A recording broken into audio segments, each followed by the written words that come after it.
Hello and welcome to Rinku quotes story.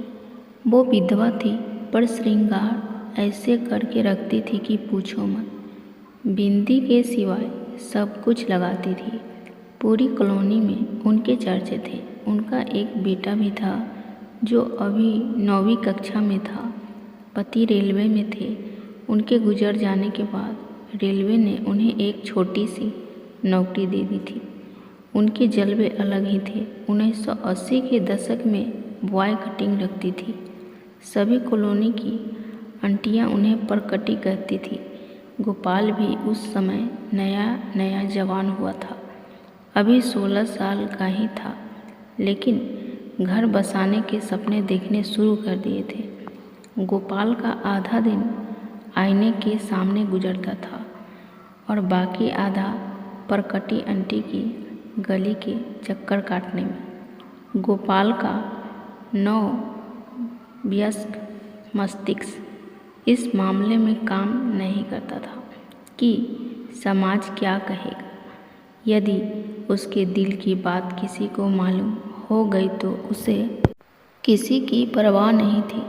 परकटी aunty को दिन में एक बार देखना उसका जुनून था। उस दिन बारिश अच्छी हुई थी। गोपाल स्कूल से लौट रहा था, साइकिल पर ख्वाबों में गुम। उसे पता ही नहीं लगा कि अगले मोड़ पर कीचड़ की वजह से कितनी फिसलन थी। अगले ही क्षण जैसे ही वह अगले मोड़ पर मुड़ा, साइकिल फिसल गई और गोपाल नीचे। उसी वक्त सामने से आ रहे स्कूटर ने भी टक्कर मार दी। गोपाल का सर मानो खुल गया हो, खून का फव्वारा फूटा। गोपाल दर्द से ज़्यादा इस घटना के झटके से अस्त-व्यस्त था। वह गुमसा हो गया। भीड़ में से कोई उसकी सहायता को आगे नहीं आ रहा था। खून लगातार बह रहा था। तभी एक जानी पहचानी आवाज़ गोपाल नाम पुकारती है। गोपाल की धुंधली हुई दृष्टि देखती है कि परकटी आंटी भीड़ को चीर पागलों की तरह दौड़ती हुई आ रही थी।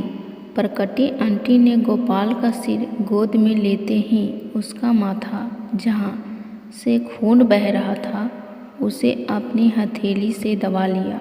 आंटी की रंगीन ड्रेस खून से लथपथ हो गई थी। आंटी चिल्ला रही थी, अरे कोई तो सहायता करो, यह मेरा बेटा है, कोई हॉस्पिटल ले चलो हमें। गोपाल को अभी तक भी याद है कि तिपहिया वाहन रुकता है, लोग उसमें उन दोनों को बैठाते हैं। आंटी ने अब भी उसका माथा पकड़ा हुआ था, उसे सीने से लगाया हुआ था। गोपाल को टांके लगाकर घर भिजवा दिया जाता है। परकटी आंटी ही उसे रिक्शा में घर लेकर जाती है। गोपाल अब ठीक है, लेकिन एक पहेली उसे समझ नहीं आई कि उसकी गलत इरादे लुप्त हो गई। जब परकटी आंटी ने उसे सीने से लगाया तो उसे ऐसा क्यों लगा कि उसकी माँ ने उसे गोद में लिया हो। वात्सल की भावना कहाँ से आई? उसका दृष्टिकोण कैसे एक क्षण में बदल गया? क्यों वह अब मातृत्व के शुद्ध भाव से परकटी आंटी को देखता था? अब गोपाल एक रिटायर्ड अफसर है। समय बिताने के लिए कम्युनिटी पार्क में जाता है। वहाँ बैठा वो आज सुंदर औरतों को पार्क में व्यायाम करते देखकर मुस्कुराता है, क्योंकि उसने एक बड़ी पहेली बचपन में हल कर ली थी। वो आज जानता है, मानता है और कई लेख भी लिख चुका है कि महिलाओं का मूल भाव मातृत्व का है। वो चाहे कितने भी अप्सरा सी दिखे, दिल से हर महिला एक माँ है। वह माँ सिर्फ अपने बच्चे के लिए ही नहीं, वो हर एक लाचार में अपनी औलाद को देखती है।